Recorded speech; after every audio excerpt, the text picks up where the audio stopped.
লা লিগার high voltage ম্যাচে রাতে বার্সেলোনাকে আতিথ্য দেবে আতলেতিকো মাদ্রিদ। মেট্রোপলিটানো স্টেডিয়ামে খেলাটি শুরু হবে রাত 1টায়। ফর্মে থাকা বার্সার চিন্তার কারণ হতে পারে ব্রাজিলিয়ান স্টার রাফিনিয়ার অনুপস্থিতি। অন্যদিকে আলভারেজ গ্রিজম্যানের ওপর ভরসা করে কাতালানদের রক্ষণভেদ করতে চান আতলেতিকো বস সিমিওনে। লা লিগার শীর্ষে থাকা বার্সেলোনা দুর্দান্ত ফর্মে থাকলেও সম্প্রতি পেয়েছে এক বড় ধাক্কা। হ্যামস্ট্রিং চোটের কারণে আগামী 5 সপ্তাহের জন্য মাঠের বাইরে ছিটকে গেছেন রাফিনিয়া। আক্রমণ ভাগ সাজাতে মার্কাস রাশফোর্ড ও ফেরান তরেসের ওপরই ভরসা করতে হবে হানজি ফ্লিককে। কাতালানদের মূল শক্তি হিসেবে থাকছেন অভিজ্ঞ রবার্ট লেভানডস্কি এবং তরুণ সেনসেশন লামিন ইয়ামাল। ম্যাচের নিয়ন্ত্রণ ধরে রাখতে মাঝ মাঠে গুরুত্বপূর্ণ ভূমিকা পালন করবেন পেদ্রি এবং মার্ক বার্নাল। ফ্লিকের হাই প্রেসিং ফুটবল কৌশলেই বার্সার লক্ষ্য থাকবে পয়েন্ট টেবিলের শীর্ষে ব্যবধান আরও বাড়িয়ে নেওয়ার।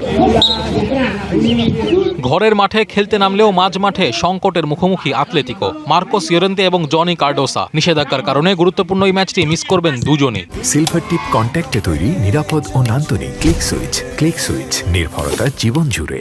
এছাড়া পাবলো বারিওস এবং রদ্রিগো মেন্ডোজার ইনজুরি সিমিওনের দলের গভীরতাকে ফেলবে কঠিন পরীক্ষায়। পাশাপাশি অনিশ্চিত বিশ্বস্ত গোলকিপার জন অবলাকের উপস্থিতিও। আলভারেজ এবং গ্রিজম্যানে ভর করেই আক্রমণের পরিকল্পনা সাজাবে কোচ সিমিওনে। 4-4-2 ফরমেশনে রক্ষণ ধরে রেখে পাল্টা আক্রমণে বার্সার ডিফেন্স ভাঙার চেষ্টা করবেন স্প্যানিশ কোচ। দুদলের শেষ 5 দেখায় 4টিতেই জয় পেয়েছে কাতালানরা। তবে শেষ ম্যাচে আতলেতিকোর সাথে হেরেছে এক হালি গোল হজম করে। লিগে ইয়ামালদের আধিপত্য থাকলেও কোপা দেল রেতে আতলেতিকোর সেই জয় আত্মবিশ্বাস যোগাবে আলভারেজদের। টাইম হামিদ, ডিবিসি নিউজ।